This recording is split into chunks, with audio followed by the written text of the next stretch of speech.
Welcome everyone. So I'm doing a shift knob install on a Mark 7 GTI, and what I had in it previously was the BFI shift knob. I liked it a lot. I actually like the color. It's an ECS tuning specific color for it, and these little tokens, they call them, they're replaceable, so you can switch those colors. But yeah, it's pretty nice knob. I actually liked it a lot.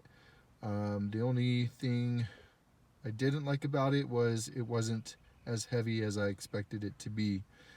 And so I knew eventually that I wanted to get a different shift knob. I just didn't know what shift knob or anything. But anyways, so to install a shift knob, I already took this off. And this is basically switching an aftermarket with another aftermarket. If you switch the regular Golf GTI shift knob on this, it's a little more difficult, and there's a couple more steps, but we'll get through this. So anyways, so what you want to first do is unclip this. I usually do it with two hands, and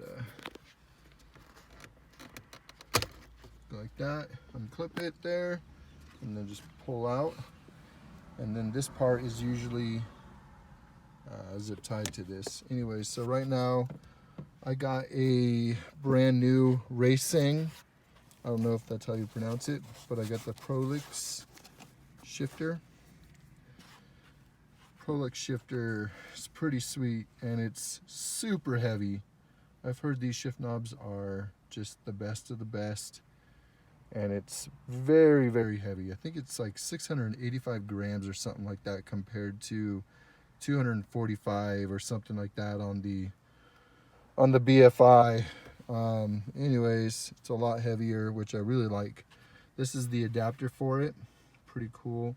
Very good quality here. And the great thing is it has, compared to the BFI where it only has 1, 2, 3 screw mounting screws, the Raceseng has, let's see here, 1, 2, 3, 4. But what's great about it is they're staggered, so that makes a huge difference in keeping it secure, because it is a lot more weighted. You're going to need that security on there so it doesn't just like pop off or anything like that while you're shifting hard. So the first step to do is to take off the shift boot, and then this literally just slides right on. And then what you're going to do is, there's other ways to do the Raceseng that I've seen online. This one doesn't use that way, where it has like an adapter up here and stuff. This one doesn't use that. But what I'm going to do is I'm going to just take the knob itself and screw it on like this, and screw it all the way down.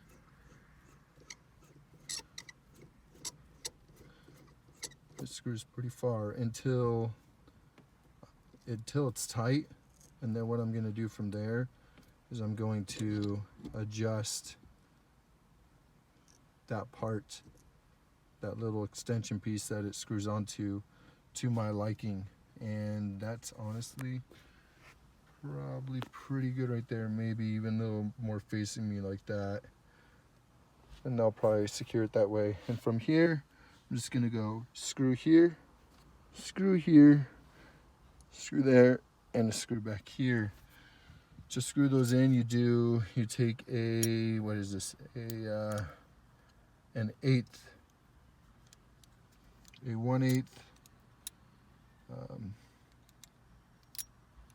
Allen, a 1/8 Allen right here, and you just screw them all in. And the great thing about these screws on this is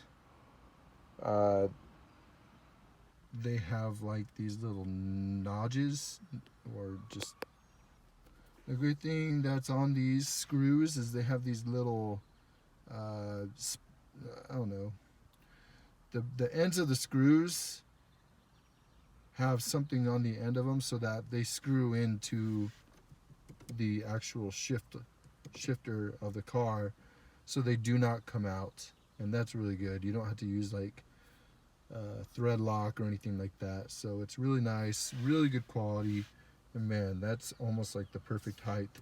Cool thing is you don't have to keep it at this height. You can like raise it or lower it depending on what you like, because there's so much bar here that you can just kind of do whatever height you want on this. This is a pretty long shifter, which I like, because it just gives you, look at that. That's one hand. It's one hand, guys. That's kind of what you want when you're racing, is a lot of this, not much movement, so it's really quick and precise and fast, instead of the other one was way down here, and look how far that is. I'm not even reaching the steering wheel. So anyways, I'll make another video when I have it all fully installed. There's the finished product. As you can see, I might have just a tad bit of work to do. Honestly, very easy job. And the what's we call it? The zip tie was probably the hardest part, honestly, because I'm so OCD that I needed to get it on perfect to my taste, which was a little more difficult than I thought, but this thing came out great. It's as soon as I can just get these little creases away right here, it fits on perfectly. I have it perfect to my height right here, and let's just go through the gears. Oh my goodness. It's like buttery smooth, guys. Look at that. Buttery. Butter. Oh my gosh. And the height. Look at that. I'm not fully extended. I'm not even fully extended. That is awesome for a GTI. This is Porsche level, guys. This is freaking Porsche level right here, which is why a lot of Porsche owners get the Raceseng shift knobs. So I'm gonna go for a drive and just enjoy it now. See you later.